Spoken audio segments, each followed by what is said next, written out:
Well, I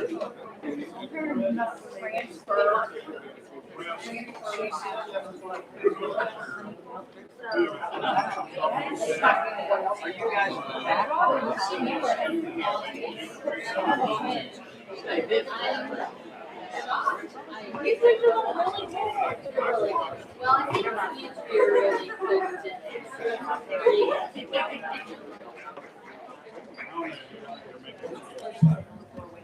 Hello, everybody, and welcome to the DFW Phi Alpha Honor Society. I want to thank everyone for coming today and celebrating with the faculty, your students. And again, thank you so much. And I'm going to introduce Paula Reimer. She's one of our assistant professors here in the social work department.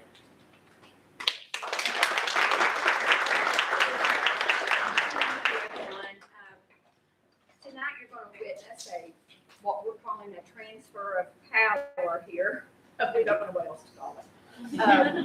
But I have been the master's program Phi Alpha advisor since 2016 when Peggy said, here you go. And so it's kind of like how we transferred power. So we're going to do it a little different tonight. But Shaquille Harris, a new professor that was one of our students, we are so proud of, is now going to be the Phi Alpha advisor. All right.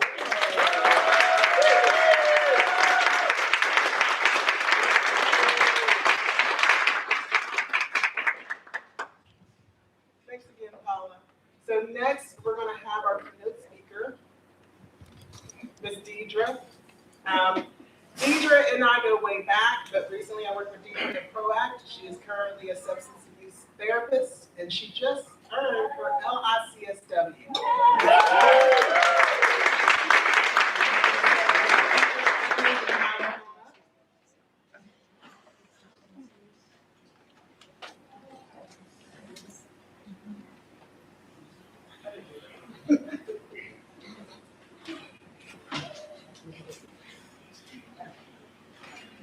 You know what? I'm already starting off great. And I need this because I want this to be right.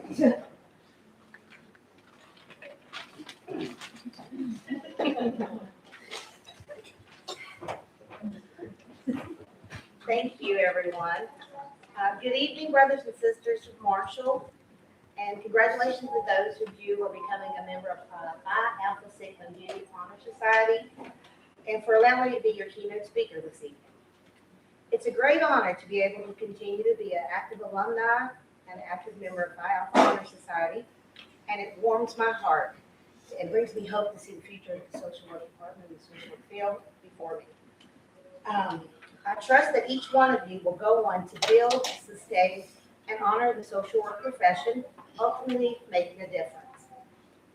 It's funny how short my memory is, because when Shaquille asked me to speak, I immediately said yes, because I love Marshall and I love doing stuff here. And as soon as I hung up, I remembered what it was like the last time I spoke. And how I remembered that, I may have not said yes. I spoke at an event for graduate school, and I remember I had the mic. For some reason, they didn't have this. I held the microphone, lost control of my arm, and it kept banging, and my knees were shaking. So I stood up here like this. I finished it. I didn't die, but I was like, what was I thinking? But hopefully it'll go better tonight. I'm so grateful for everything Marshall has given me, the ability to reach my goals and dreams, and to do things I thought were not possible, for the constant encouragement and faith my professors had in me and my ability to succeed. My name is Deidre Edmonds, and I'm a licensed independent clinical social worker. I graduated from Marshall in 2018. I currently work at ProAct Behavioral Health, which is part of Marshall Health, as a licensed therapist for addiction services.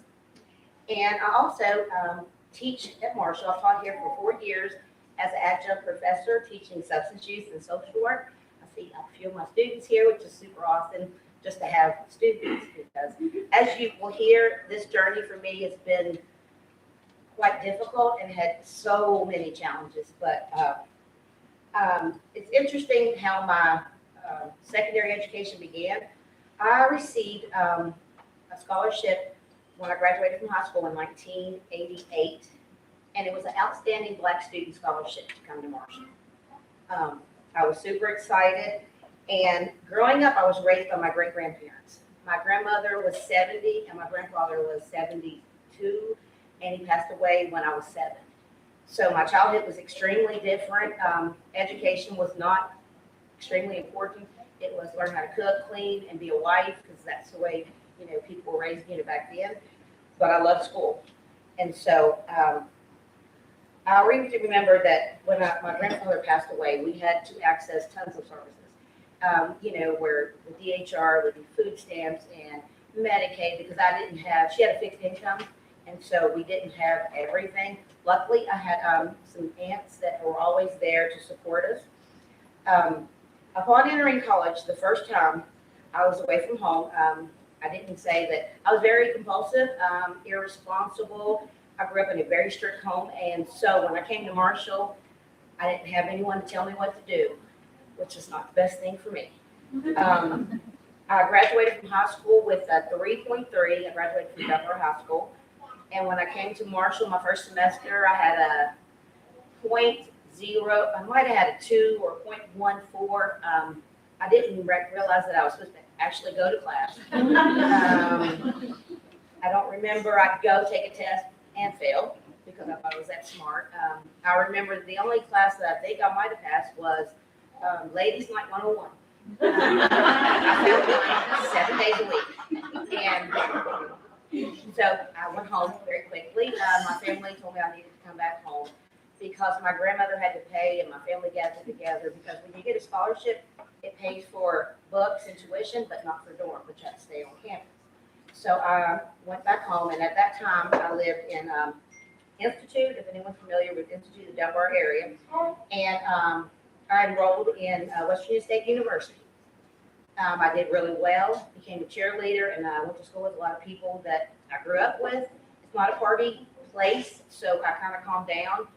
And shortly after that, I learned about, when I was going to tell you this, I got a bachelor's degree during this process, like of going in and out of school.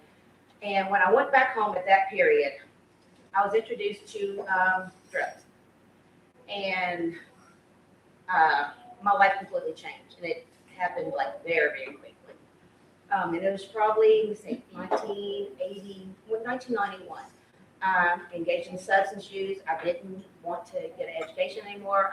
My life was very derailed. And so I lived that life in and out of treatment. I had family members that were there to support me throughout the whole time.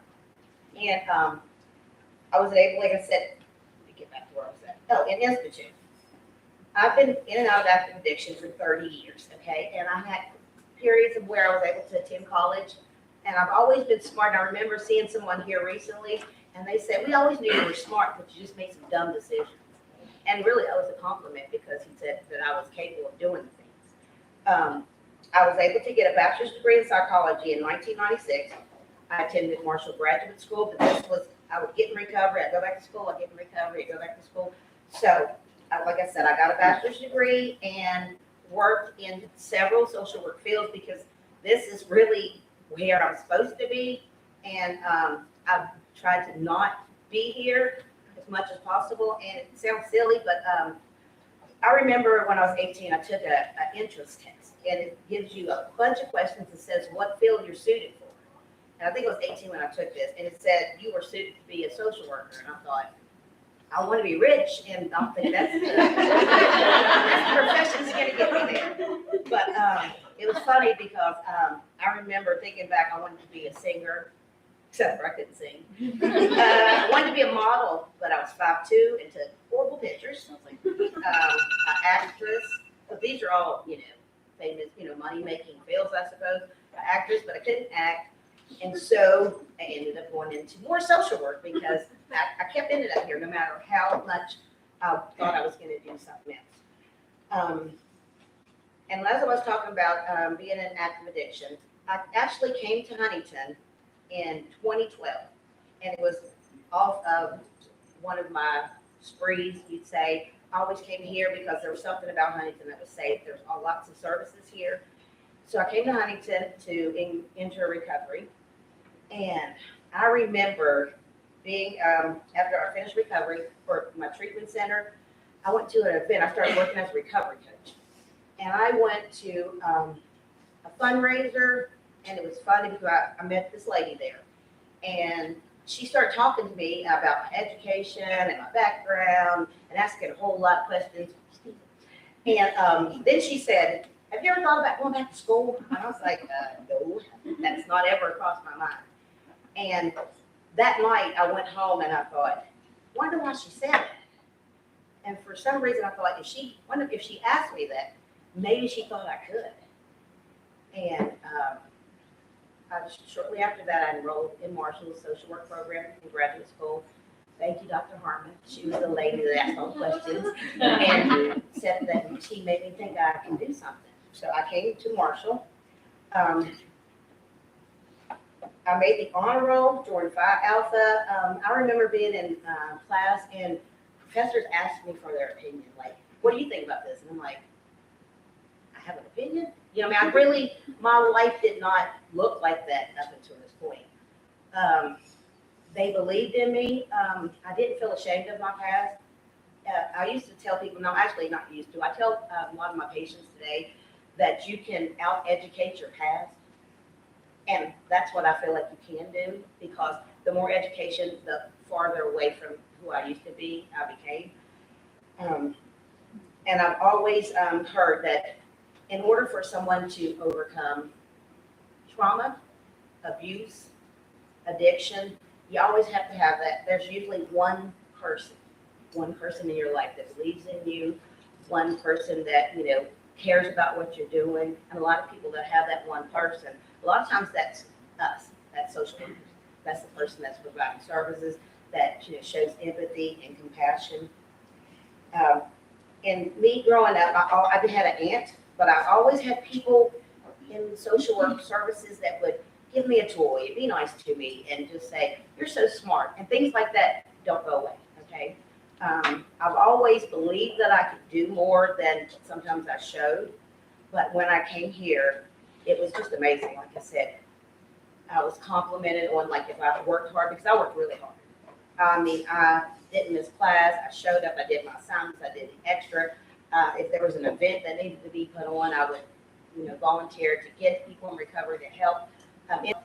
Anything I could do, because I wanted to be something one day. I know that's like something just people say, but I really did. And this was the first time I actually had put some time together. In August 2nd of this year, I will celebrate 10 years of continuous recovery.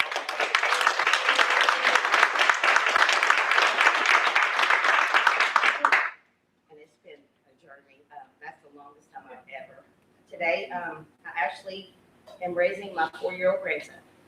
He is my daughter, engaged in substance use, similar to my story, and gave birth to a little boy and wasn't able to take care of him. And so I wanted to get custody immediately. And because of my background, I was 5 years in recovery. I was in grad school. I may have been already doing graduate assistant teaching. They said no, absolutely not. So my grandson went to foster care. And because I always say, I don't give up, even when I should. This was one of those times that I refused to give up. I remember supervised visits. I drive for 2 hours for a 15-minute visit. And I miss work 2 or 3 times a week to make sure I got the visits. But I was a good worker, so people was like, you need to do what you have to do. This went on until about a week before I had a lawyer. From working in recovery, I had people that gave me a lawyer. And they said, Dee, we'll just do whatever. I had Jan Rader, Jane Ann Pancake, people that, you know, were important in the community. They came to court with me, and for some reason the judge was like, wow. I said, okay. I remember there was a lot of court dates, MDTs, and those type of things. And I had a vacation planned with my husband and his family, and there was a court date in the middle of it. And I was like, guess they thought I was gonna miss, but, I went on vacation, I flew back home, I went to court, and I flew back to vacation. So, try again, but anyway, the thing is that, a week before he turned 1, I was given full custody of my grandson. And shortly after that, I was able to adopt him. So, and no one has to raise him. And my mom said, you finally broke the cycle. And I didn't really understand what that meant because my grandmother raised me. My mom, raised her kids, but this is something that goes on in families because we talk about addiction. It is, genetic. There's some translations that go on from family to family to family to family, and it only takes one person to kind of stop that. And because of the people believing in me and supporting me, I was able to stay in recovery through that, get my education, and continue. Like I'm working today as a professor, and I always think this is so cute. I remember a student turned in an assignment, and they said, Dr. Gravely, and I just busted out laughing. I was professor, but for her to say doctor, that just made me feel like, oh my goodness, because this is not the same person that came to Huntington in 2012 with very little hope. And I don't know how much that I had a whole lot of willingness, just didn't want to do the things I was doing before. And I was sitting here because this is where I belong. Like I said, every road has brought me to here, addictions, social services, case management, being raised by an elderly parent. All those things is, as a social worker, this is the things that we do. This is how we help people. And I was sitting here thinking, this is what being a social worker means to me.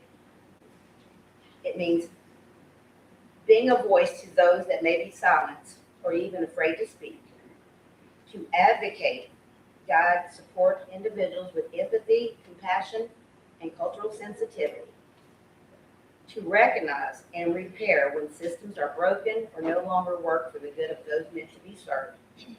It means a child, adolescent, adult, or senior may have food, shelter, and safety because we care. One of the coolest memories I have is when I was asked to speak at an event. I can't remember, I think it was an NASW conference, and it was Professor Harris, Dr. White, I think Paula was there, and I was on the panel with them. And I remember being so nervous, and Deborah said, you're a colleague, why are you nervous? Because I felt like I was out of place. And she said, you're one of us. And I'm like, oh my gosh, I am, what I mean? But it was like, it didn't, In a good I was way like, or y'all not? think so? Yeah, but that was one of those things that said, you know what, I'm right where I belong. And I don't have to be insecure. And I'm still nervous. I had, 18 sheets of paper, but I always show up and I always feel good after because I feel like everything I went through, there was a purpose. I'm still here and I've lost a lot of time, but I have enough time to make up a lot of what I've lost. And like I said, I want to be able to show that people do recover. Your life can be as much as you choose for it to be. And it's not easy. Some people will never forgive you, but I'm not around those some people. I'm around people that believe in me. There's a second note. When I think of social work, I thought about this. I thought of social workers as adhesive. And I thought it sounded funny, like we're glue. We are the adhesive that holds so many systems together for a purpose. There may be one person out there that only one of us will be able to reach. There's a saying, and I love this saying. I actually looked it up after I saw it on a Steve Harvey thing, but it's really good, and it reminds me of me. It says, success isn't how far you got, but the distance you traveled from where you started.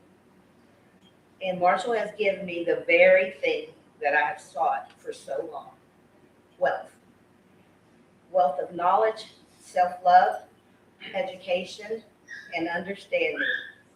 So, therefore, I am rich. And thank you for your time.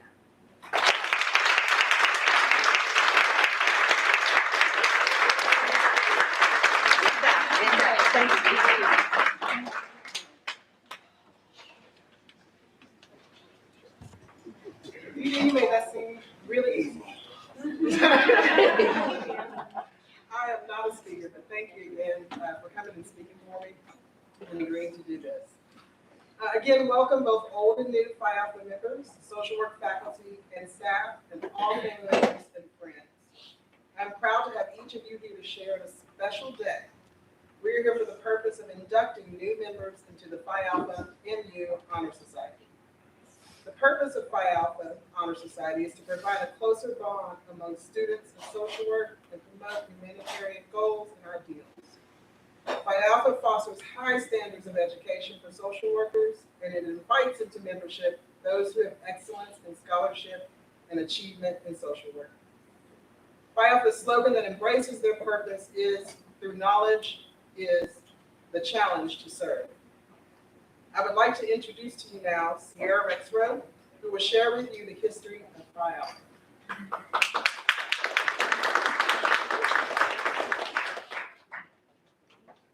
Hello, I'm JEHworld. I'm an MSW student. I also graduated from the BSW student, and I was inducted in COVID, so I didn't get to have a big, nice ceremony like this. So it's really great to be with you all tonight.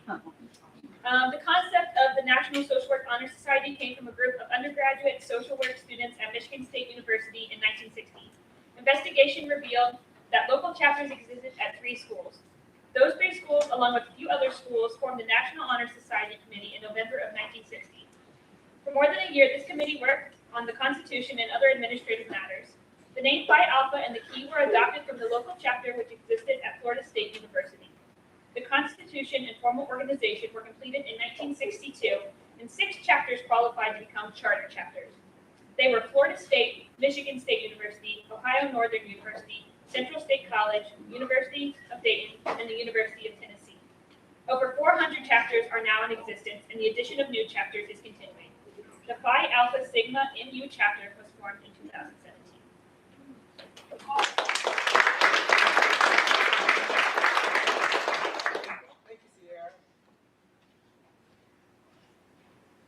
So the highest honor that one can receive in social work at Marshall University is being extended to you.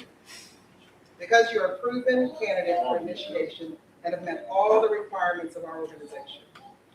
We have chosen to call this society Phi Alpha, which means love of humanity. And we have adopted the colors blue and gold. You have been selected by the local chapter to become members of the National Social Work Honor Society because you have evidence and interest in the profession of social work.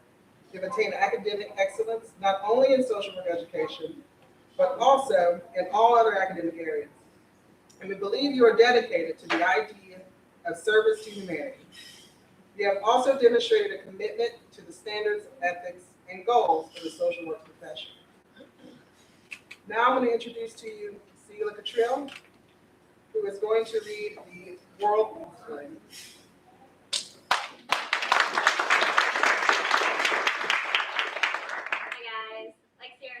I'm not going to repeat everything she said. She said it very eloquently. I was also inducted into the chapter in COVID, so it was really nice.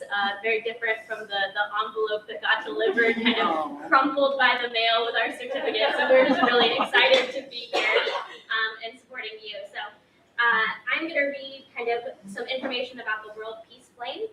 The Mother World Peace Flame burns continually in Snowdon National Park in Wales.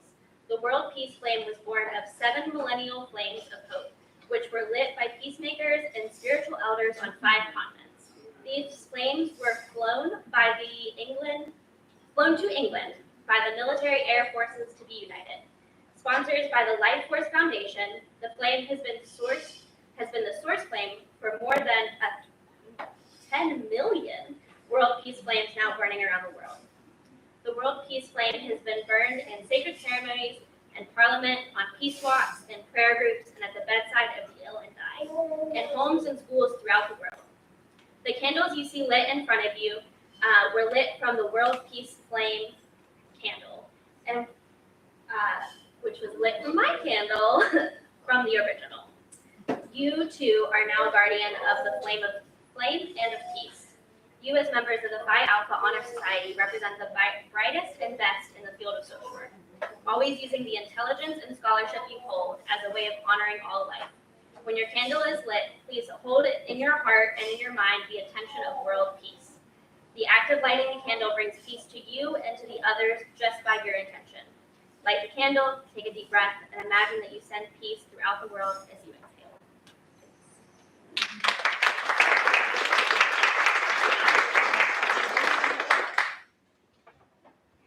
Thank you, Sheila. Again, Phi Alpha alumni, social work faculty and staff, and all family members and friends, I have the honor of presenting to you the following candidates who are on the back of your program, who have earned membership in the Phi Alpha Honor Society. Again, these candidates have been examined and found qualified for membership under our Constitution.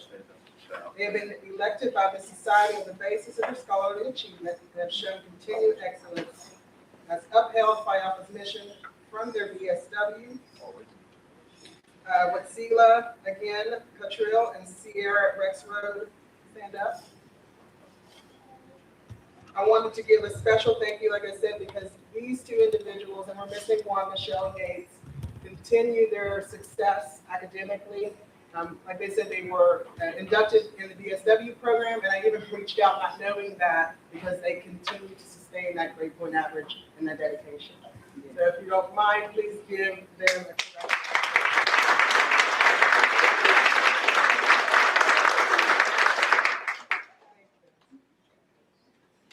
I want to also recognize our 2022 Phi Alpha officers.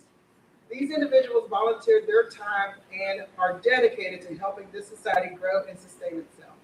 So with Grace Hill or Madeline Hill, Hannah Klein, January Jarrett, and Faith Bonyak, stand up, please.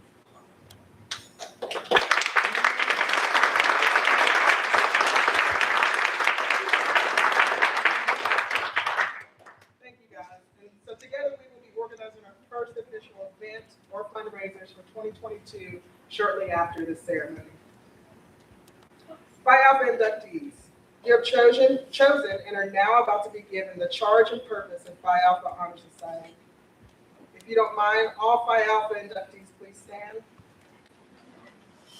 I was going to bring you guys up here, but I figured it was 2 minutes. So if you agree to these charges and purposes, please answer "I do" after I have read each statement. Do you agree to recognize and encourage scholastic achievement among the students who are majoring in social work? I do. Do you agree to improve and further the goals and objectives of social work by encouraging objectivity and awareness of current developments and practices in the various fields of social work? I do.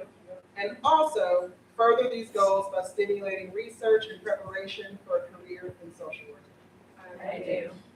Now I want you to repeat this pledge after me. Now that I, and state your name, have become an active member of Phi Alpha Honor Society. Now that I, Dr. Bonner,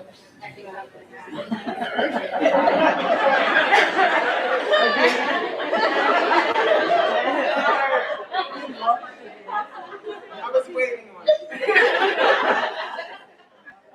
Repeat after me. I will uphold its dignity and promote its goals and high ideals. And promote its goals and high ideals.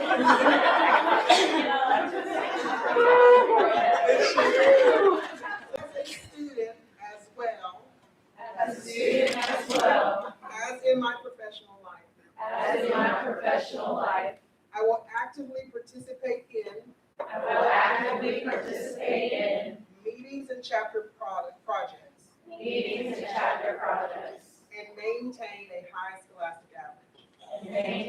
high scholastic average. You may now take a seat.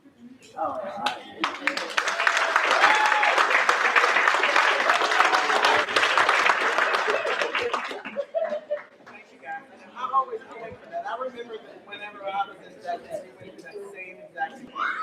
So next, we're actually going to read the names of each individual, and as your name is called, would you come up, receive your certificate and your award?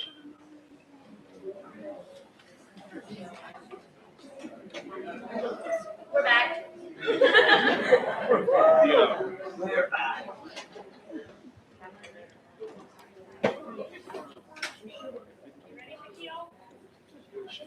Yeah. Oh, we got Faye Worrell.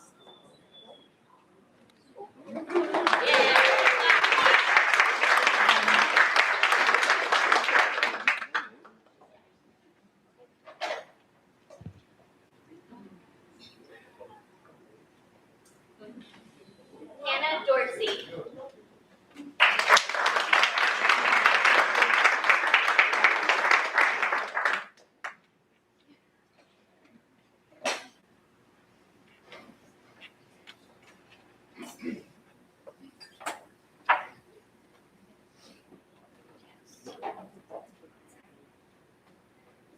Kaylee Hartley.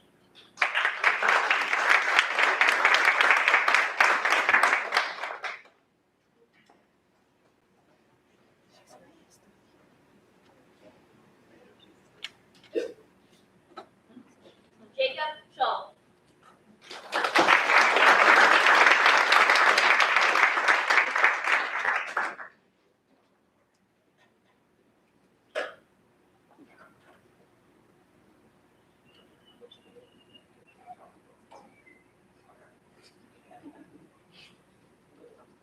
Haley Jordan.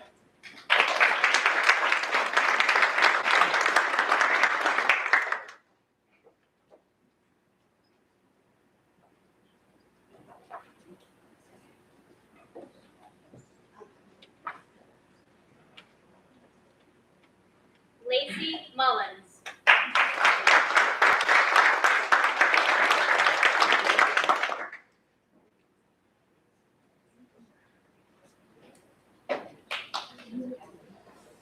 Brennan Reinhardt.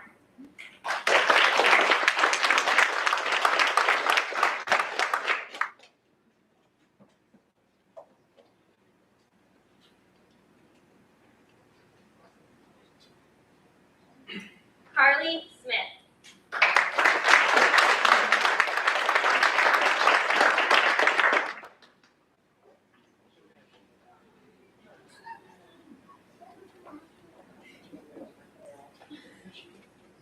That concludes our BSW students. We'll be moving on to the MSW students.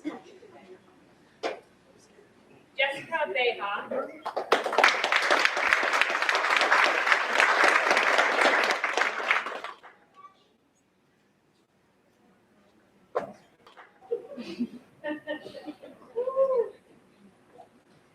Farron Block.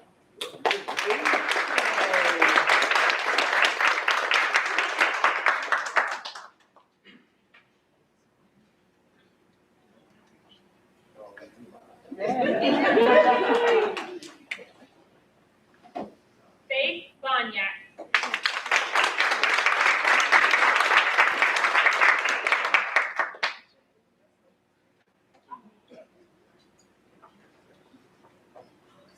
Hannah Klein.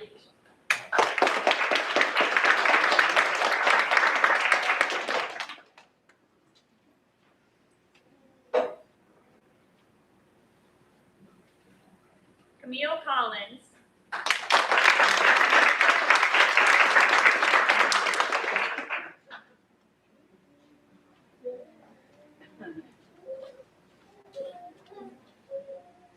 Elijah Farley.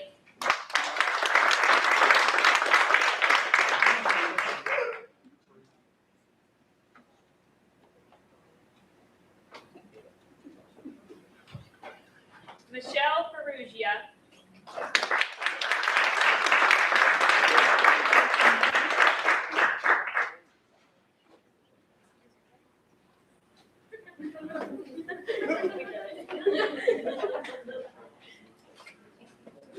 Elena Guthrie.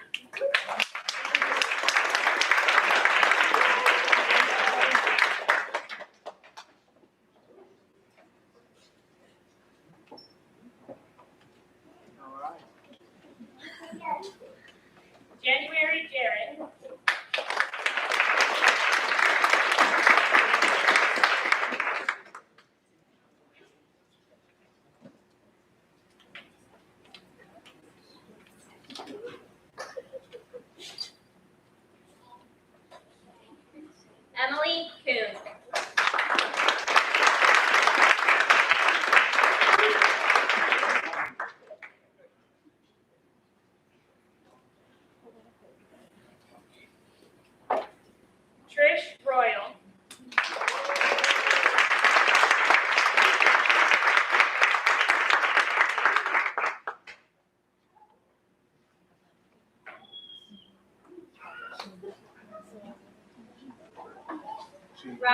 Surround.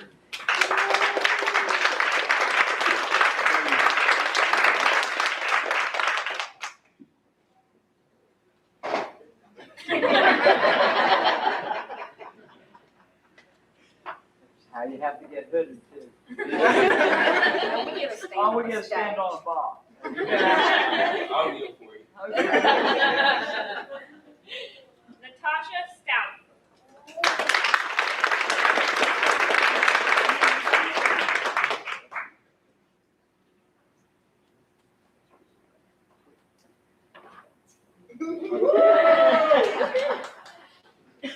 Elizabeth Traver.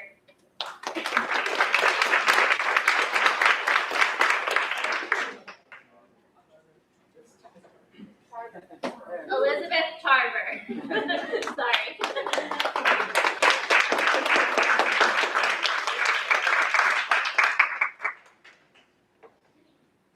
Kaylee Wilson.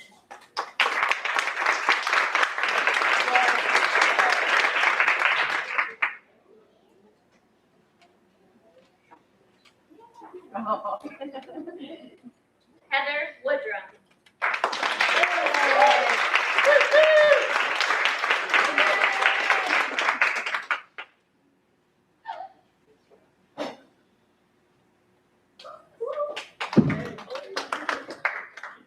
Thank you, everyone. And so I am going to make somebody come back up here because I had her certificate out of order, and I truly apologize. Because all night I've been checking you out. Would JEHworld please come back up? That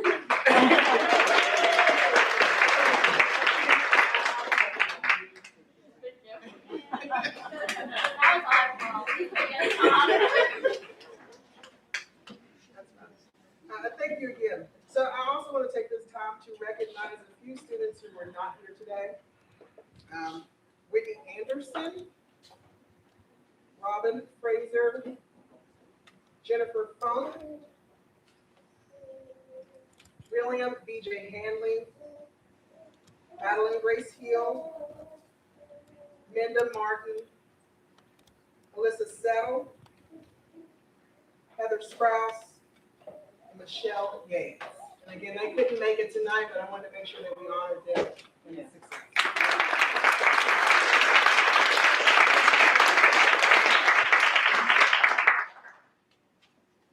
So again, I'm going to ask our soon-to-be graduates and Phi Alpha inductees, or now members, to stand up. They gotta say something now? So I want to congratulate each and every one of you guys for being now a newly acquired member. May you encourage its growth through your continued association and assistance. And may you also uphold the charters and purposes to which you have just agreed. Please, everyone, join me in congratulating again our newest members of the Phi Alpha Sigma MU chapter of the Phi Alpha Honor Society.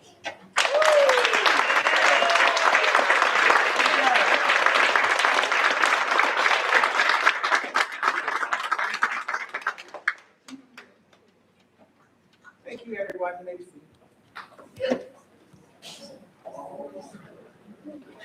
I want to thank everybody for coming tonight. This was nerve-wracking. I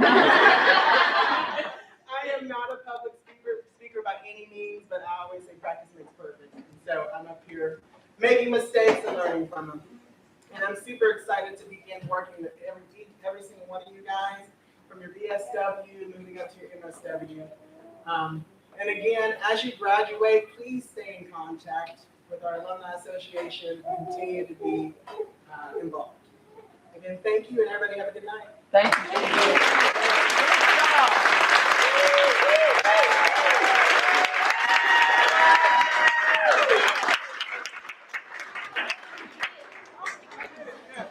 I'm like sweating.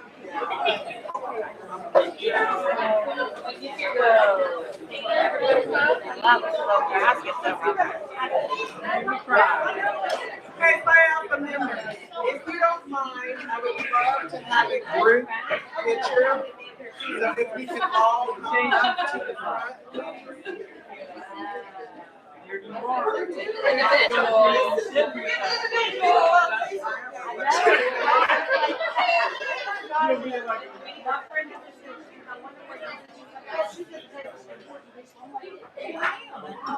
nice to see you in person.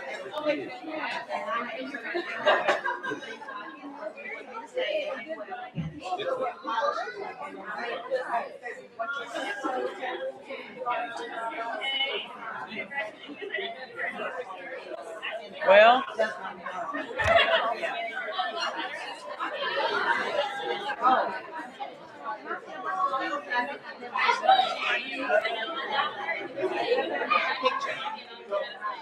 Pleasure to meet you, Father. Yeah, it's very nice to see you.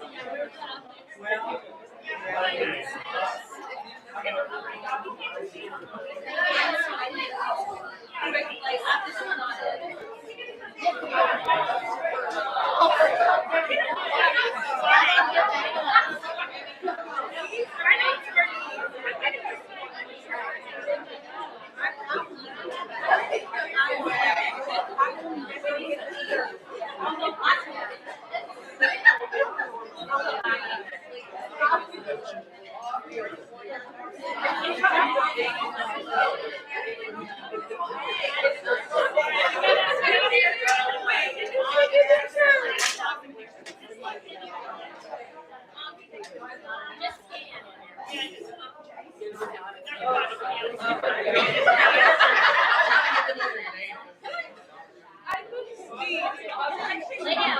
Lay down.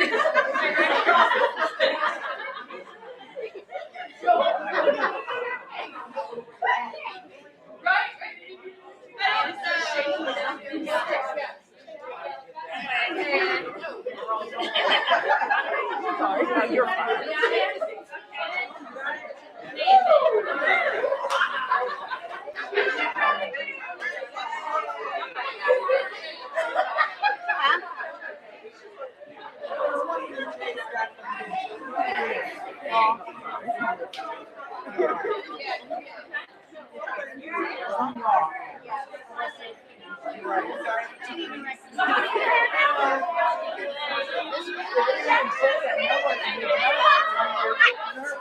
Okay.